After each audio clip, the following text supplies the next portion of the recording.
स्वागत है दोस्तों। यूपी टीजीटी पीजीटी और डीटीपीएसबी की परीक्षाओं को ध्यान में रखते हुए महत्वपूर्ण प्रश्नों का ये संग्रह आपके लिए उपस्थित है। बहुत ही महत्वपूर्ण प्रश्न यहाँ पे व्याख्यात्मक ढंग से आप पढ़ेंगे। तो शुरुआत करते हैं क्लास 1 सीरीज़ से, और कई सारी चीज़ें हमारी कई सारी क्लासेस आगे भी आते रहेंगी। तो आप देखिए, पहला प्रश्न देखते हैं।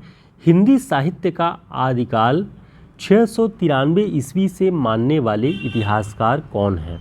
ऑप्शन: आचार्य रामचंद्र शुक्ल, हजारी प्रसाद द्विवेदी, राम कुमार वर्मा, डॉक्टर नगेंद्र। तो इसका सही उत्तर क्या है?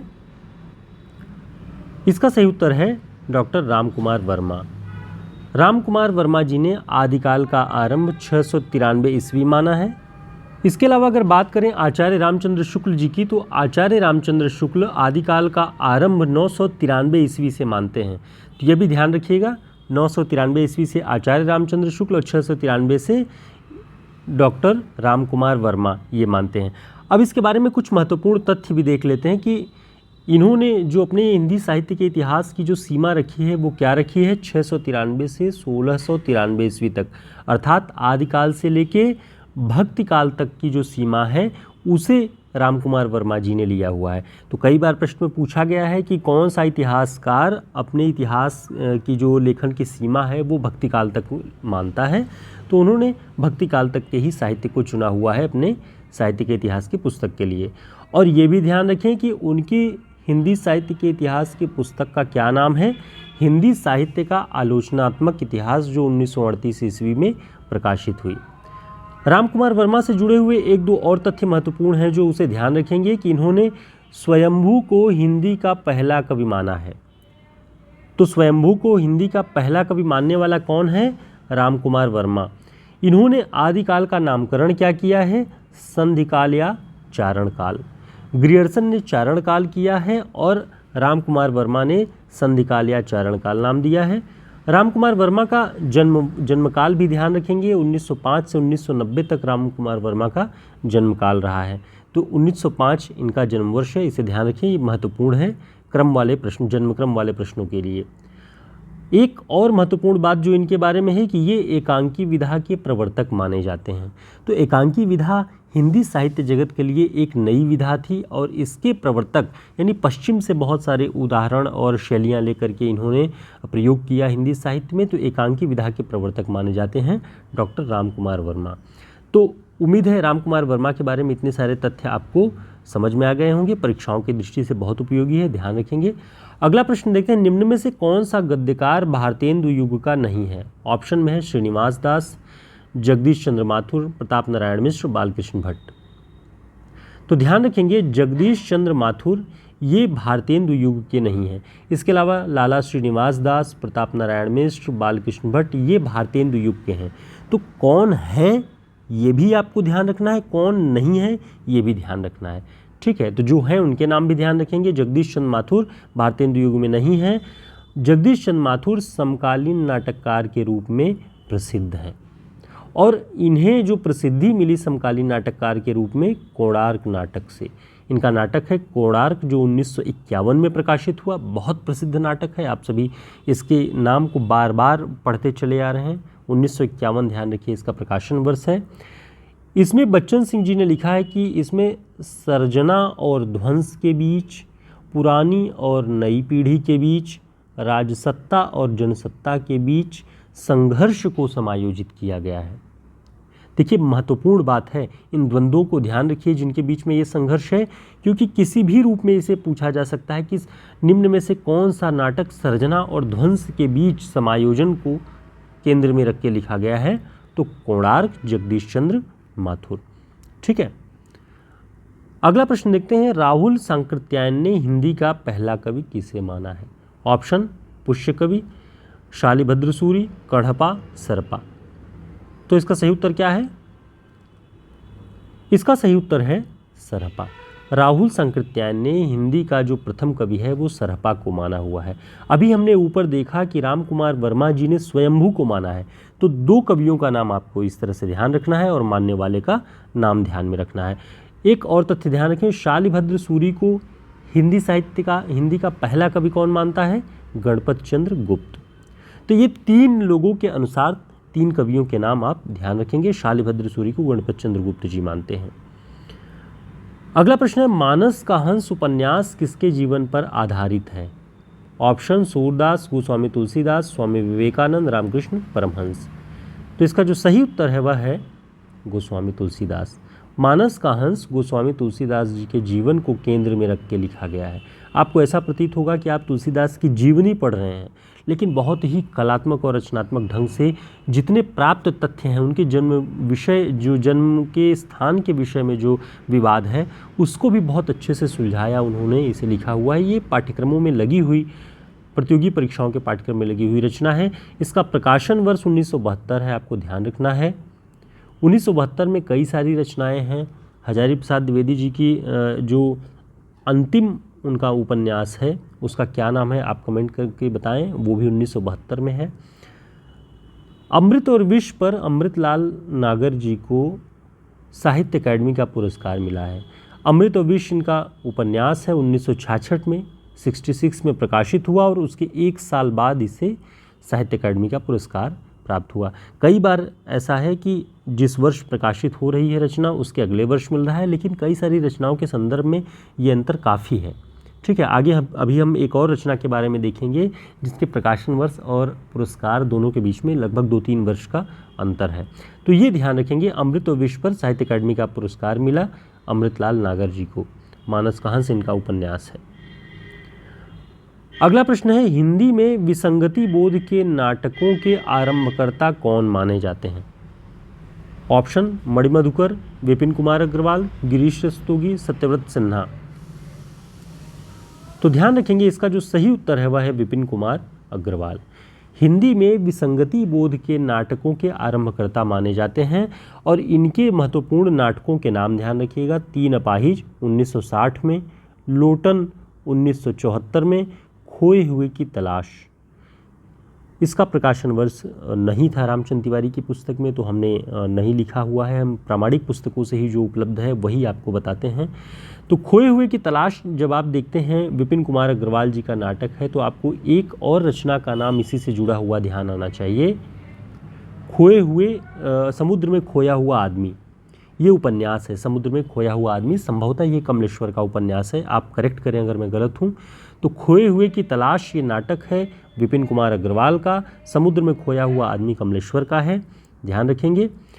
तीन अपाहिज जो इनका नाटक है विपिन कुमार अग्रवाल का 1960 में, ये कल्पना पत्रिका में प्रकाशित हुआ था। इसके विषय में रामचंद्र तिवारी जी की पुस्तक में लिखा हुआ है।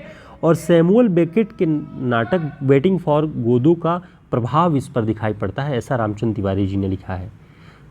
तो विपिन कुमार अग्रवाल के नाटक तीन अपाहिज पर किसका प्रभाव है? सैमुअल बेकेट के वेटिंग फॉर गोदो, गोदो का इंतजार ऐसे करके है, उसका प्रभाव इस नाटक पर दिखाई पड़ता है। ये महत्वपूर्ण तथ्य हम आपके लिए बहुत ही परिश्रम से अपनी इन सारी पुस्तकों से लेकर के इकट्ठा करते हैं प्रामाणिक ढंग से। उम्मीद है परीक्षाओं में काफ़ी उपयोगी होगा। और आगे बहुत सारे महत्वपूर्ण और प्रश्न हैं। देखते हैं, ज्ञानपीठ पुरस्कार किससे संबंधित है? ऑप्शन हिंदी भाषा से, संस्कृत भाषा से, तमिल भाषा से, सभी भारतीय भाषाओं से। तो इसका जो सही उत्तर है वह है सभी भारतीय भाषाओं से। ज्ञानपीठ का जो पुरस्कार है ये सभी भारतीय भाषाओं से, जो 22 भारतीय भाषाओं का उल्लेख मिलता है भारतीय संविधान में, उन सभी से संबंधित है, उन सभी में ये पुरस्कार दिया जाता है। तो इसे ध्यान रखिएगा, किसी विशेष भाषा से नहीं, सभी भारतीय भाषाओं, मूलतः 22 भारतीय भाषा जो संविधान में उल्लिखित हैं उनसे जुड़ा हुआ है।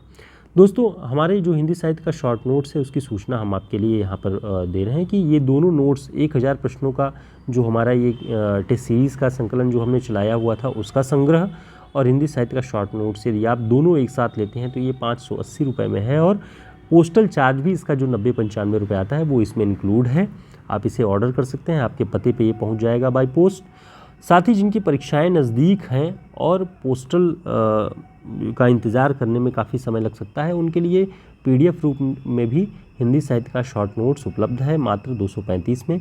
आप हमारे व्हाट्सएप नंबर पर संपर्क करके PDF इसे ले सकते हैं। और जिन्हें प्रिंट रूप में ये नोट्स चाहिए और क्वेश्चन बैंक जो टेस्ट सीरीज़ का है वो अपने पते पर इसे ऑर्डर कर सकते हैं। बहुत महत्वपूर्ण, बहुत चुनिंदा प्रश्नों का संग्रह है जो कि सभी प्रतियोगी परीक्षाओं में समान रूप से उपयोगी है। अगला प्रश्न है, धूमिल को किस काव्य कृति पर साहित्य अकादमी पुरस्कार मिला?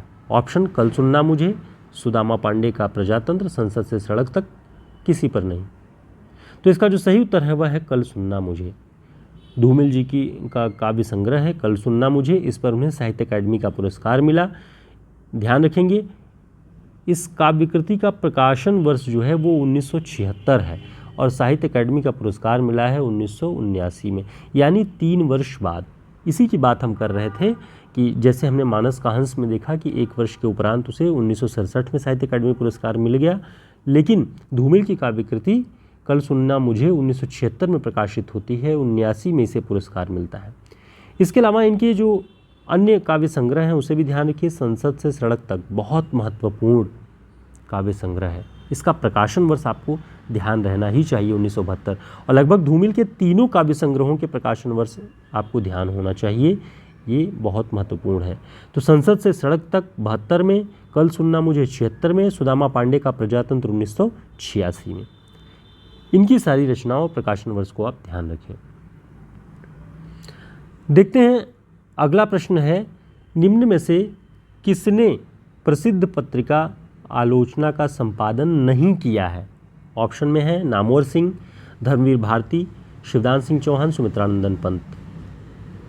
तो ध्यान रखेंगे सुमित्रानंदन पंत जी ने आलोचना पत्रिका का संपादन नहीं किया हुआ है, बाकी नामवर सिंह जी ने, धर्मवीर भारती ने, शिवदान सिंह चौहान ने, इन लोगों ने आलोचना पत्रिका का संपादन किया हुआ है। आलोचना पत्रिका राजकमल प्रकाशन समूह से प्रकाशित होती है। वर्तमान में इसके जो संपादक हैं वो संजीव जी और आशुतोष कुमार जी हैं, दिल्ली विश्वविद्यालय के प्रोफेसर हैं। दिल्ली से ये निकलती है और त्रैमासिक प्रवृत्ति की पत्रिका है। इतनी बातें आलोचना के बारे में ध्यान रखिए। सुमित्रानंदन पंत ने आलोचना पत्रिका का संपादन नहीं किया है, तो इन्होंने किस पत्रिका का संपादन किया है ये भी ध्यान रखें, रूपाभ पत्रिका। 1938 में ये पत्रिका, इसका प्रकाशन उन्होंने आरंभ किया था, तो पंत जी ने रूपाभ का प्रकाशन किया, ध्यान रखिएगा। अगला प्रश्न है, प्रजाहितैषी नामक पत्र के संपादक कौन थे? ऑप्शन, राजा शिव प्रसाद सितारे हिंद, राजा लक्ष्मण सिंह, लल्लूलाल, शिव प्रसाद सिंह। तो प्रजाहितैषी पत्र के संपादक कौन थे? ये थे राजा लक्ष्मण सिंह। राजा लक्ष्मण सिंह ने 1855 में प्रजाहितैषी नामक पत्र निकाला आगरा से। ये सारी बातें आपको ध्यान रखनी है कि 55 में निकाला आगरा से राजा लक्ष्मण प्रसाद सिंह ने प्रजाहितैषी नाम का पत्र। राजा शिवप्रसाद सितारे हिंद का नाम जब आप ध्यान रखते हैं, इतिहास तिमिरनाशक इनकी रचना है, और इनके बारे में पता है कि ये जो है उर्दू परक शब्दों के इस्तेमाल के पक्षधर थे। हिंदी भाषा में उर्दू प्रवृत्ति, उर्दू के शब्दों के इस्तेमाल के पक्षधर थे, और संस्कृत निष्ठ हिंदी के प्रयोग के पक्षधर थे राजा लक्ष्मण सिंह। दोनों में बड़ा द्वंद्व था। बनारस अखबार संभवतः निकालते थे शिव प्रसाद सितारे हिंद, आप लोग करेक्ट कर लीजिएगा, और उसी के विरोध में प्रजाहितैषी नाम से ये पत्र राजा लक्ष्मण सिंह निकालते थे।